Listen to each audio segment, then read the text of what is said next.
Salut les apprentis sorciers, ici la sorcière à lunettes et bienvenue dans mon atelier. Je ne sais pas si je vous l'ai déjà dit, mais je n'aime vraiment pas les remakes live d'œuvres animées.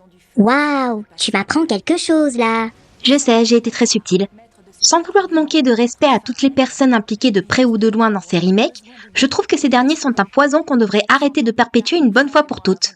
Hélas, il semblerait que personne ne soit du même avis, vu toutes les œuvres live adaptées d'œuvres animées qu'on saura encore dans les années 2020. La dernière victime en date, si j'ai bien réussi à gérer mon calendrier, Avatar, le dernier maître de l'air.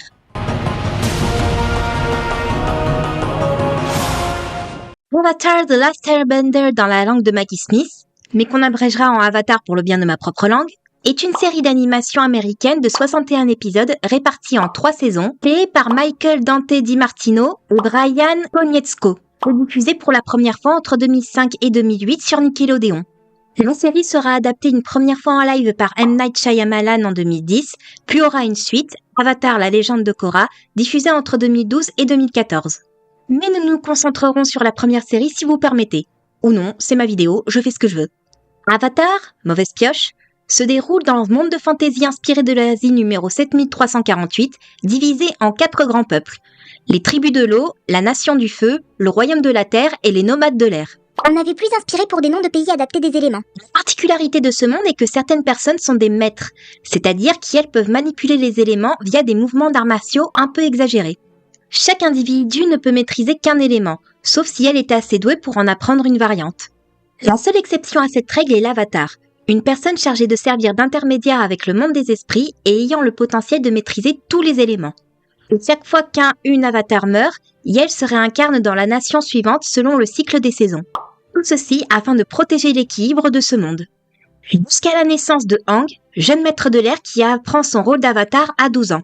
Et voyant qu'il ne serait plus jamais traité comme une personne normale et ne pourrait jamais vivre une vie normale, il décide de fuguer. Puis dans une tempête avec sa monture Appa, il se crée une sphère de glace qui le protège et le met en état de sommeil. 100 ans s'écoulent pendant lesquels la nation du feu génocide les enfants de l'air en espérant avoir l'avatar dans le tas et arrive à conquérir la moitié du monde. Quand notre histoire commence, Aang se fait découvrir par 2 enfants de l'eau, Katara et Sokka. Ensemble, plus les personnages qui les rejoindront, Yel partent à l'aventure pour apprendre à Aang à maîtriser les autres éléments, arrêter la nation du feu et rétablir l'équilibre du monde. On va tous crever. La série a été et elle est toujours très plébiscitée pour sa très bonne animation, son univers bien construit, ses développements de personnages bien gérés, son système de magie très bien pensé et ses thématiques qui ne prennent pas les enfants pour des blaireaux. Alors je sens que je vais pas me faire beaucoup d'amis, mais je dois être honnête et avouer ceci. Je n'aime vraiment pas la manière dont la série gère sa narration, elle me paraît très surestimée et j'ai préféré le film de 2010.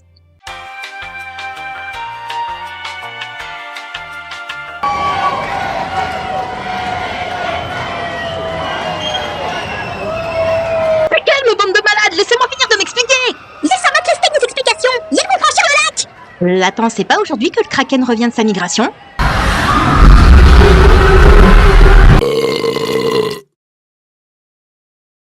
Bon bah je vais chercher les équipes de nettoyage Au moins, il y en a un qui va bien dormir ce soir. Bon, essayons d'être justes. C'est vrai, les responsables visuels ont très bien fait leurs recherches. C'est pas juste un melting pot des cultures asiatiques pour faire joli et exotique. Chaque nation emprunte à un peuple de manière respectueuse. Et je rappelle que ça date des années 2000, époque où on s'en foutait un peu de la représentation, a fortiori pour une série d'animation à destination des enfants. De plus, l'esthétique n'est pas qu'une simple copie des codes de l'animation japonaise comme le fait Zodiac Kids. Au contraire, elle se les approprie tout en les combinant aux codes de l'animation à l'américaine. Les scènes d'action sont très bien chorégraphiées et certaines atteignent même un niveau Dragon Ballesque de férocité. L'inspiration du studio Ghibli se fait aussi sentir avec des créatures clairement reprises de Nausicaa et Totoro, la passion du vol et la cohabitation compliquée entre les esprits de la nature et l'industrie humaine. On a aussi de très bons personnages avec des développements intéressants à suivre. Toutes ces qualités sont une réalité qu'il me serait difficile de nier, même avec toute la mauvaise foi dont je suis capable. Mais tous ces bons points sont gâchés par un humour trop cartoonesque et trop lourd pour l'ambiance choisie. Il n'y a rien contre l'humour ou le cartoon en soi, bien au contraire. Mon problème avec Avatar, c'est que l'humour annule l'attention et le sérieux avec lequel la situation devrait être prise au prétexte que c'est pour les gosses. C'est pour ça que je préfère le film, ce qui prend au sérieux son pitch et ne tente pas de l'abêtir pour ne pas perdre l'attention des enfants. Désolée d'être partie sur une tangente pareille, j'avais besoin que ça sorte. Il est temps de passer au redesign du mois. Et pour pimenter un peu tout ça, on va partir sur un style proche du travail d'Atsushi Nishigori sur la série Panty and Stocking with Garter Belt. À nos marques. Prêts? Dessinons.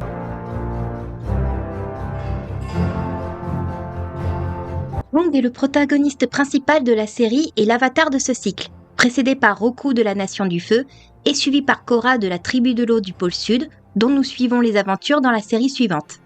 Il n'a pas connu ses parents et a grandi dans le temple de l'air austral sous la tutelle du moine Gyatso, qui était ce qui se rapproche le plus d'un père pour lui.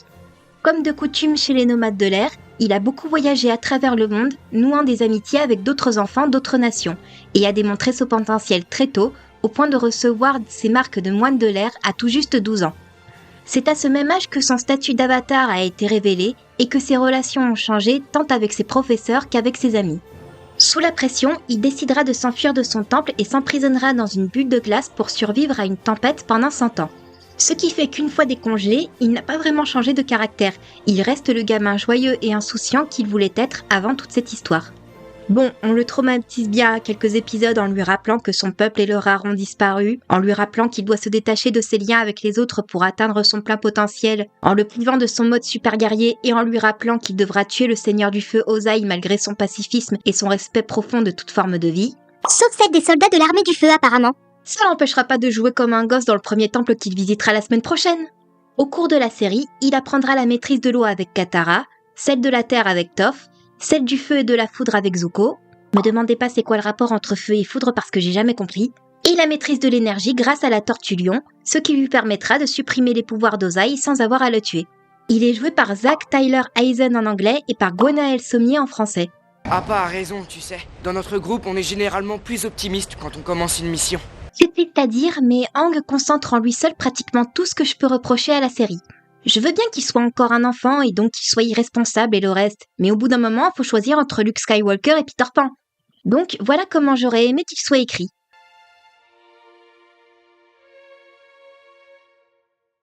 Si j'ai choisi le style de Panty and Stocking, série très barrée que je vous recommande encore et toujours, c'est pour faire un genre de miroir à l'esthétique de la série Avatar. En effet, les designers de Panty and Stocking se sont beaucoup inspirés des cartoons américains des années 90-2000, particulièrement des séries comme les Super Nana, Le Laboratoire de Dexter ou encore Mes parents sont magiques. Voir le style Bud Chartman en général. Je trouve donc assez intéressant de pousser ce concept dans une série qui emprunte tout autant à l'esthétique des animés, voire plus. Comme vous pourrez l'observer, Aang est celui qui a subi à la fois le plus et le moins de modifications physiques. Le moins parce qu'il porte toujours sa première tenue avec les mêmes couleurs, et le plus parce qu'il est devenu un golem. Arrête ton char, c'est un robot. Un golem! Si ça fonctionne comme ça pour Tears of the Kingdom, alors ça va fonctionner pareil dans mon pitch. Mais d'une mauvaise foi, c'est limite déprimant. Je disais donc, j'ai décidé de faire d'Aang un golem mystique à 4 doigts, dont les membres sont maintenus en eux grâce à la maîtrise de l'air. Même s'il peut les étendre assez loin et les rappeler. Quoi prendre une telle approche, me demanderez-vous? Parce que j'ai eu envie de faire de l'avatar un émissaire des divinités de ce monde, chargé de ramener l'ordre quand les esprits et ou mortels décident de foutre le dawa, souvent par l'éradication d'une grande partie des civilisations et de la biodiversité. Et comme on ne peut faire confiance ni aux uns ni aux autres, les divinités ont mis au point les avatars, des golems, sans volonté, avec bien entendu les capacités élémentaires et les liens avec les esprits de la nature de la série de base. Leur petit dernier est notre héros, envoyé sur Terre pour rétablir l'équilibre des éléments perturbés par l'industrialisation de plus en plus intensive, de préférence en réduisant la population mortelle de manière drastique. Sauf qu'en arrivant sur place, il est grièvement blessé et finit par oublier son statut d'émissaire et toutes ses maîtrises sauf celle de l'air. Récupéré et réparé par Katara et Sokka, le nouvellement dénommé Aang se lancera dans une quête autour du monde afin de comprendre qui il est, d'où il vient, pour quelles raisons, et réapprendre la maîtrise des autres éléments. Ce faisant, il développera également une conscience qui lui est propre, s'attachera à ce monde qu'il ne connaissait que de loin et tentera de le sauver sans avoir à commettre de génocide aggravé. Ah, on peut gâcher tout l'intérêt du pitch en spoilant comme ça. Quand tu bases ton histoire sur une révélation de ouf gueudin, c'est justement la révélation que tu dois préparer en premier. Ouais, c'est logique. Et puis c'est pas comme si ton scénario allait être réalisé un jour. Ça fait très mal parce que c'est très vrai.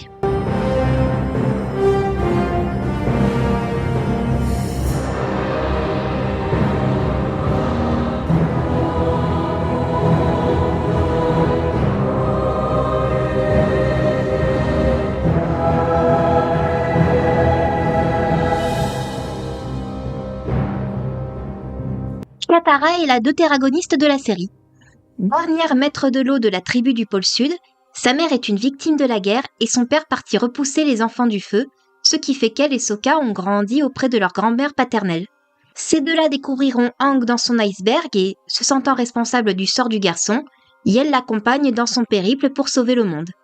Au départ maladroite dans sa maîtrise, elle gagnera en assurance et en expérience au cours de la série. Elle se découvrira même des talents de guérisseuse et un potentiel pour la maîtrise du sang, l'élément supérieur de l'eau qui est aussi une pratique interdite. En termes de personnalité, Katara a beaucoup de colère et de frustration qu'elle tente difficilement de réguler car habituée à jouer un rôle de mère depuis la mort de la sienne. Elle a d'ailleurs un côté assez impulsif et mesquin qui l'amène à entrer dans des conflits au nom de ses convictions personnelles. Elle reste malgré tout très attentionnée envers ses amis, toujours prête à les écouter et les rassurer sur la situation affrontée. Elle est jouée par Mae Whitman en anglais et par Laura Préjean en français. Ah oui, je suis sûre que c'est un espion de la marine du feu. Ça se voit tout de suite dans son horrible regard diabolique. Ce que j'apprécie avec Katara, c'est que même si elle joue le rôle de la mère dans notre groupe de héros, on n'oublie pas qu'elle est une adolescente qui a encore beaucoup à apprendre sur la vie et le reste. Mais on a tendance à un peu trop l'idéaliser à mon goût.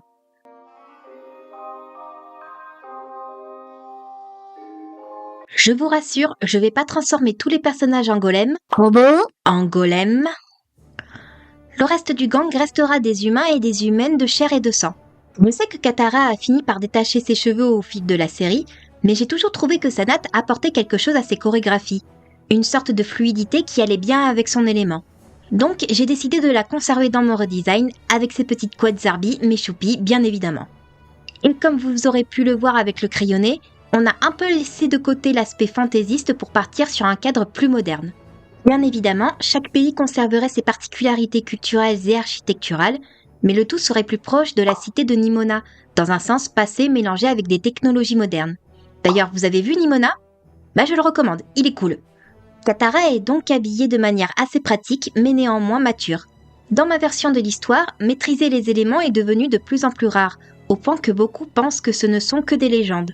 En parallèle, grâce à son industrie florissante, la Nation du Feu a plus ou moins conquis le monde en influant sur les avancées technologiques et culturelles à long terme. Il y a peu de personnes qui se demandent le pourquoi de cette influence, dont notre Katara, qui croit dur comme fer aux légendes des esprits de la nature, de la maîtrise des éléments et de l'avatar envoyé par les divinités pour protéger le monde. Quand un étrange humanoïde tombe littéralement du ciel dans son quartier, elle le recueille et le répare contre l'avis de son frère aîné. Se sentant malgré tout responsable du petit golem, Yel décide de l'accompagner à la recherche de ses souvenirs disparus. Mais sous l'influence du nouvellement nommé Aang, Katara se découvre capable de maîtriser l'eau. Pourra-t-elle ramener cet art à la vie ?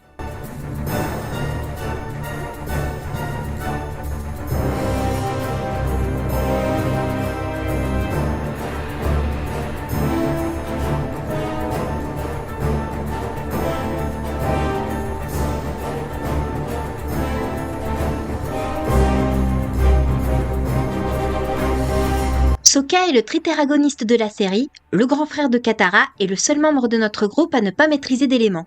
Suki alors ? J'en parle pas vu qu'elle n'a rejoint le groupe que dans les derniers épisodes. En tant qu'aîné de sa maison et de son village, il a longtemps été très protecteur envers sa sœur et se méfie de tout ce qui lui est inconnu. Ça ne l'empêche pas de se lancer à son tour dans l'aventure pour aider Aang à sauver leur monde. Au début de la série, il sert de comic relief maltraité par le scénario au nom de l'humour. Du temps aidant, ses talents de stratège et de leader sont de plus en plus mis en avant et son cartésianisme n'est plus une excuse pour l'humilier. Parce que oui, Sokka a une réflexion assez proche d'un scientifique, mais qui est très souvent mise à mal dans ce monde où les boules de feu sont une réalité. Ça ne l'empêche pas de continuer à réfléchir à comment mieux protéger les siens. Au départ équipé des armes traditionnelles de son peuple, dont un boomerang offert par son père, il se forgera une épée en métal extraite d'une météorite. Il est joué par Jack de Sena en anglais et par Tony Marot en français. Et tu arrangeras ensuite ce petit maléfice avec la rapidité et la classe de l'avatar. Je trouve que le personnage de Sokka a véritablement été maltraité au début de la série, vu qu'il a été arbitrairement désigné comme le comic relief qu'on peut humilier pour prouver qu'il a tort. Encore une fois, je suis pour l'intégration de l'humour même dans des contextes sérieux, mais point trop n'en faut non plus.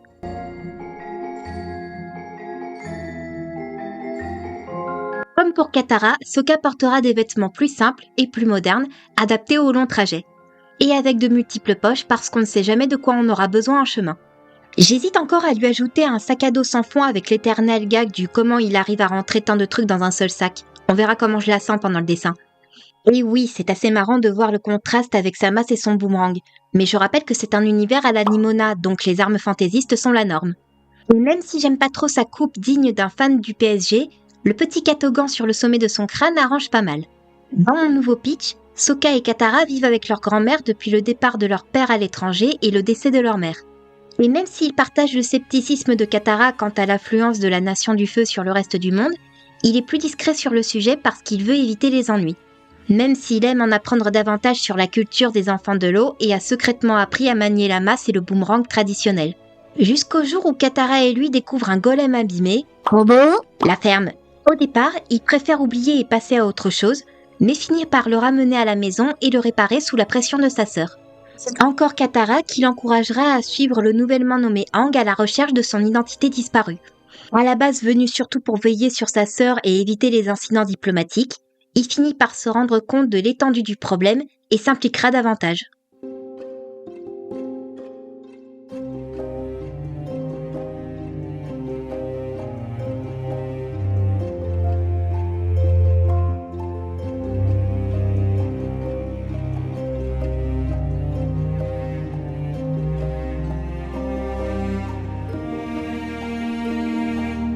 Toph Beifong, oui, c'est la seule du groupe à avoir un nom de famille, entre dans le groupe à partir de la saison 2. Aveugle de naissance, elle a été surprotégée par ses parents qui ne voyaient en elle qu'une petite poupée fragile. Elle rencontrera une Top blaireau. Le bestiaire de cette série est particulier. Qu'elle imitera pour apprendre à maîtriser la terre, se servant des vibrations du sol comme d'un sonar jusqu'à pouvoir percevoir les fourmis qui passent. Elle devint secrètement une des meilleures maîtres de la terre de sa génération et passera sa frustration d'être surprotégée en participant à des tournois clandestins. Nos héros pourront la voir en action et, après quelques péripéties, elle rejoindra la Team Avatar pour apprendre la maîtrise de la terre à Aang. Due à son enfance cloisonnée et au manque de confiance de ses parents, elle est déterminée à prouver sa force et son indépendance en dépit de sa cécité. Au cours de la série, elle finira par accepter les preuves d'amitié du groupe plutôt que d'y entendre de la pitié. Et en dépit de son caractère bourru et grande gueule, elle est très attachée à ses amis. En plus de maîtriser la terre comme personne, elle a carrément inventé la maîtrise du métal en cherchant à échapper à une tentative de kidnapping. Respect ma gueule. Elle est jouée par Jessie Flower en anglais et par Lucille Boulanger en français. Il n'y a pas d'autre côté, pas de solution astucieuse, pas de tour de passe-passe, pas de ruse pour faire bouger ce rocher. Tu dois l'affronter la tête la première. Pour l'anecdote, notre petit aveugle est en fait basé sur une grosse blague. À la base, le personnage devait être un grand gaillard musclé quelconque, quand une scénariste a dit « Ouais, et si on faisait de ce personnage badass une petite fille frêle et aveugle ?» Ça a tellement plu au reste de l'équipe qu'elles ont décidé d'y aller jusqu'au bout et paf, ça fait une toffe. Comme quoi, un super personnage peut venir d'une blague bébête entre scénaristes.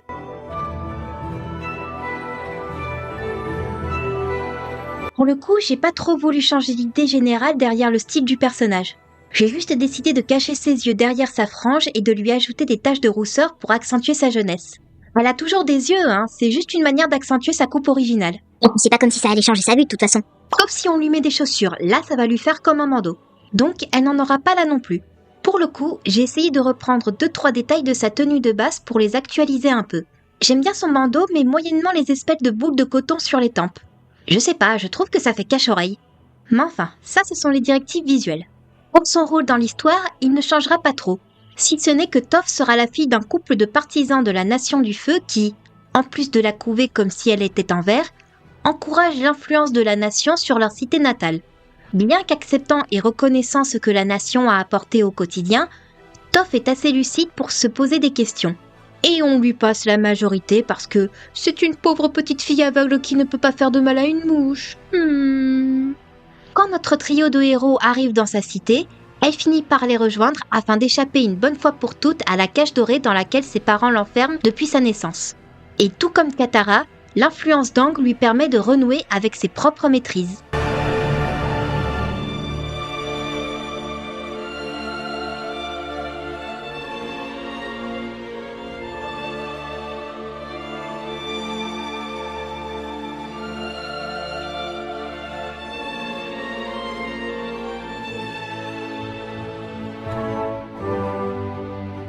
Zuko est l'antagoniste principal de la première saison, mais aura un arc rédempteur au cours des saisons suivantes jusqu'à rejoindre les héros. Prince héritier de la Nation du Feu, il n'a pas vraiment vécu dans un foyer super sain, entre un père dictateur aux ambitions de conquête mondiale et une petite sœur aussi prodigieusement douée que psychologiquement atteinte. Il arrivait néanmoins à conserver une once de bienveillance grâce à l'influence de sa mère disparue et de son oncle Iroh qui se comporte véritablement comme un père avec lui. Hélas, alors qu'il voulait protester contre un raid qui aurait fini en massacre pour leurs soldats, Zuko se retrouve à devoir combattre son père en duel pour défendre son honneur. Incapable de s'en prendre à Ozai, ce dernier lui crame la moitié du visage, le destitue de son titre de prince et l'envoie capturer l'avatar que tout le monde croit mort depuis presque 100 ans. Tout au long de la première saison et en partie la deuxième, Zuko sera obsédé par une seule idée, ramener Aang à son père et retrouver son statut. Oh, il se retiendra toujours d'atteindre les niveaux de cruauté gratuite d'Ozai ou Azula, mais il ne remettra que très rarement son éducation impérialiste en question. Du moins, jusqu'à ce qu'il obtienne enfin ce qu'il désirait au prix de ce qu'il avait déjà, se rendre compte que son parcours l'a amené à redéfinir ses priorités, qu'il ne rejette son père une bonne fois pour toutes et ne rejoigne les héros pour empêcher son peuple de détruire le monde. Bon, la cohabitation sera un peu compliquée au départ, mais il finira par faire partie intégrante de l'équipe. C'est lui qui enseignera la maîtrise du feu et de la foudre à Aang, après avoir appris cette dernière auprès d'Iroh. Il est joué par Dante Basco en anglais et par Alexis Thomasian en français. Mais si tu ne la respectes pas, elle peut t'ingurgiter et te recracher comme un rhinocéros fou de colère. D'un point de vue purement factuel, le parcours psychologique de Zuko ne détonne pas d'autres antagonistes qui changent de camp.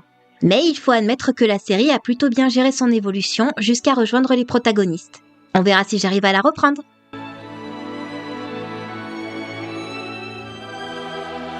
Pour le coup, je suis plutôt partie sur son style dans la saison 3. On a déjà un fan du PSG avec Sokka, ça suffit comme ça. Si on n'en est pas à l'anachronisme près dans tes vidéos. Je jure que je fais de mon mieux pour garder une certaine cohérence dans mes délires. Et bien évidemment, on ne peut pas oublier son iconique cicatrice. On le voit encore de cet œil d'ailleurs. Dans la série, oui, mais je pense que mon sadisme n'est plus à démontrer.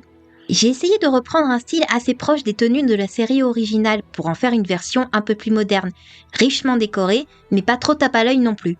En effet, mon Zuko tente de passer incognito pendant la majorité de mon scénario. Prince héritier de la Nation du Feu, il a perdu son œil gauche dans une attaque présentée comme un attentat sur le palais de son père. Il sert donc de martyr pour son pays. Et même s'il croit dur comme fer à ce qu'on lui a enseigné, il a aussi conscience qu'on lui cache quelque chose et décidera donc de mener sa petite enquête en compagnie de son oncle Iroh. De fil en aiguille, Zuko remettra de plus en plus son éducation et tout ce qu'on lui a enseigné jusqu'ici en question, jusqu'à rejoindre la Team Avatar. Tu sais que beaucoup de gens aiment Zuko pour son évolution jusqu'au côté lumineux de la force. Il vivra toujours cette évolution, juste en un peu moins exagérée et plus consistante.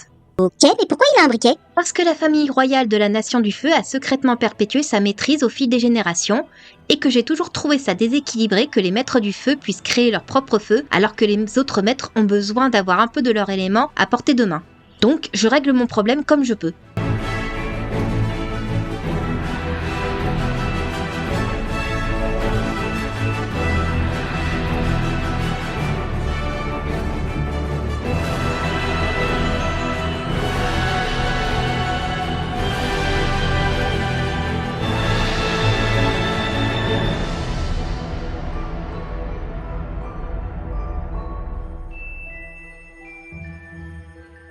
On est d'accord que t'as fait cette vidéo surtout pour profiter de la sortie du remake Netflix.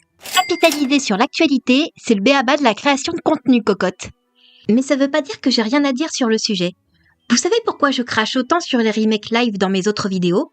Parce qu'ils se contentent de re-raconter la même histoire sans prise de risque afin de profiter de la nostalgie et du porte-monnaie des trentenaires et des cyniques qui se prennent pour des critiques de génie. Il y a de ça, mais aussi parce qu'à mon sens, ils témoignent d'un profond mépris pour l'animation en tant qu'art. Ça va sûrement vous paraître un peu tordu, mais les êtres animés m'ont toujours paru plus réels, plus vivants que les créatures en CGI ou même les marionnettes. J'ai aucun problème à croire à la réalité du spatioport ou au personnage de Moon, le gardien de la Lune, mais j'ai du mal à croire à celle de Dark Crystal ou des animaux fantastiques parce que je ne me sens pas investie par des personnages quasi inexpressifs. Pourtant, j'ai bien conscience des problèmes de l'industrie et de la bataille de Verdun que représente le moindre effet spécial. Et j'ai beau mépriser l'existence même du Roi Lion 2019, j'applaudis le travail d'animation et des textures. Seulement, j'ai déjà vu cette histoire racontée avec plus de vie et de sincérité qui m'a vraiment touchée et me touche encore aujourd'hui en plein cœur. C'est pour ça que je déteste les remakes live d'œuvres animées et les copier-coller comme le Cowboy Bebop de Netflix ou le projet de série Harry Potter. J'ai déjà vécu cette histoire et ressenti toutes les émotions qu'elle voulait m'inspirer. Pourquoi je voudrais en voir une version vidée de son essence et passer à la moulinette du photoréalisme? Ça t'a pas empêché d'aimer le film de Shyamalan, Détective Pikachu ou Warcraft? Parce que ces films avaient d'autres qualités qui me permettaient de passer outre mon sentiment d'insulte. Pour Warcraft, c'est surtout que je ne connais rien au jeu de base. Détective Pikachu rendait les Pokémon suffisamment expressifs pour me donner l'impression qu'ils sont vivants. Et le film de Shyamalan prenait suffisamment son pitch au sérieux pour combler ma frustration par rapport à la série animée. Mais là encore, je suis personne. J'ai pas à dire quel projet mérite d'exister et sous quelle forme, ni s'il faut s'intéresser à telle ou telle histoire. Je ne souhaite que du bien à toutes les personnes impliquées de près ou de loin dans ces projets et aux personnes excitées par leur futur visionnage. Tout ce que je vous demande, c'est de prendre un peu de recul et de vous demander si nous ne méritons pas mieux que cette basse exploitation de notre nostalgie et de notre amour pour des histoires imparfaites mais néanmoins sincères.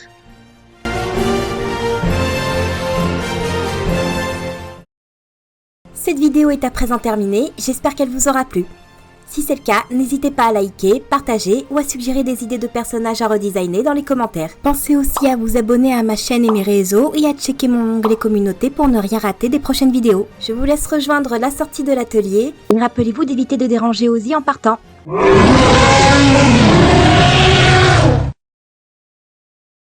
Trop tard. Run for your life!